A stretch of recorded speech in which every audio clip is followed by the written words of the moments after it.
In today's video, I'm going to teach you how to change the language settings on GitHub efficiently, and it should take us about 5 minutes. Let's dive in and make this process as simple and straightforward as possible. First, you need to open your favorite web browser and head over to the GitHub website. If you don't have this bookmarked already, don't worry, just type in github.com in your address bar and hit enter.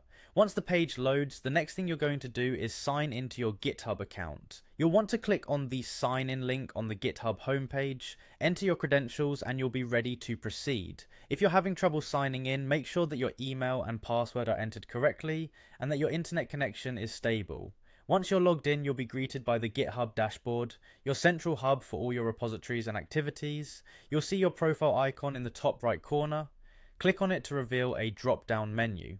From this menu, you want to select Settings. You'll then be directed to a page where you can manage different aspects of your account. On the left hand side, there's a sidebar with various options. Click on Public Profile to go to the section where your personal settings are located.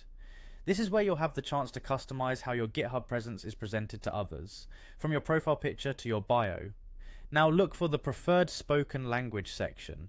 Here's where you can select the language you want to prioritize when interacting with content on GitHub. Click on the drop-down menu to see the available language options. Choose the language that best suits your needs. Keep in mind that this setting will influence how content and suggestions are delivered to you, enhancing your overall experience based on your language preference. After you've selected your preferred language, scroll down a bit until you find the trending settings option.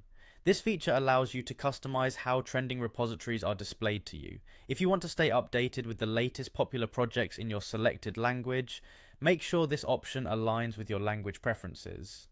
Once you've made all the necessary adjustments, remember to save your changes. This will ensure that all the customizations you've just set take effect the next time you browse through GitHub. Congratulations! You've successfully changed your GitHub language settings. By following these steps, you've tailored your user experience to better suit your language needs, and you're now ready to dive into your projects and collaborate in the language you're most comfortable with. Thanks for watching and happy coding.